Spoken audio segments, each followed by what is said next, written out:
মাছের কোরমা বানানোর জন্য সাদা তেল নিয়েছি আর ওর মধ্যে দিয়ে দিলাম 1 চামচ ঘি।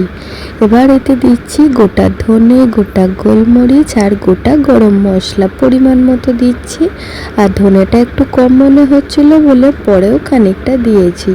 দিয়ে সব কিছু একবার কিছুক্ষণের জন্য ভেজে নিচ্ছি। সামান্য একটু হালকা করে যেমনি সেন্ট ছেড়ে দেবে তখন দিয়ে দেব রসুন। আদা রসুনটা একটু ভাজা হলে যখন সেন্ট ছেড়ে আসবে তখন দিয়ে দেবো কুচনো পেঁয়াজ।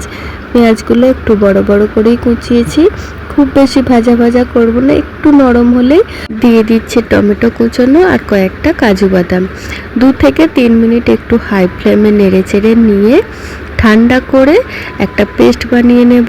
আমি গরম গরম মিক্সির জারে দিচ্ছি বলে গরম গরম যেন পেস্ট করতে যাবেন না। দিয়ে ওই তেলেই মাছ ভেজে নেব। আর ঠান্ডা করে পেস্ট করার সময় দিয়ে দেব টক দই আর কাঁচা লঙ্কা। কাঁচা লঙ্কাটা চাইলে তেলের মধ্যেও দিতে পারেন, অসুবিধা কিছু নেই।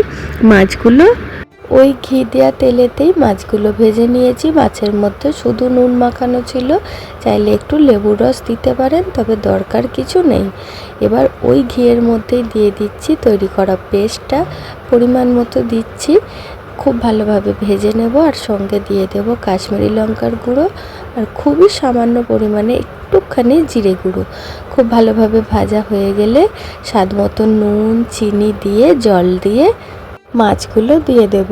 এখানে কিন্তু শেষ নয়, একদম লাস্টে দেব বেশ খানিকটা বেরেস্তা, সঙ্গে দেব খুবই সামান্য 1 ছটাক গরম মশলা, তবে না দিলেও চলবে। আর দিয়ে দিচ্ছি কসুরি মেথি। আর ঝালের ব্যবহারটা অবশ্যই স্বাদ বুঝে করবেন, আমি বেশ চড়া করেই ঝালটা দিয়েছিলাম। ব্যাস রেডি হয়ে গেল মাছের কোরমা। বানানোটা খুব সহজ, খেতে কিন্তু দুর্দান্ত হয়। শুধু এই মাছের ঝাল দিয়ে 1 থালা ভাত খাওয়া হয়ে যাবে। একবার বানিয়ে দেখুন, বেশ ভালো লাগবে। এইরকম ঘরোয়া রান্নার রেসিপি দেখতে আমার চ্যানেলটা ফলো করবেন। আজকের রান্না যদি ভালো লেগে থাকে লাইক করতে ভুলবেন না কিন্তু।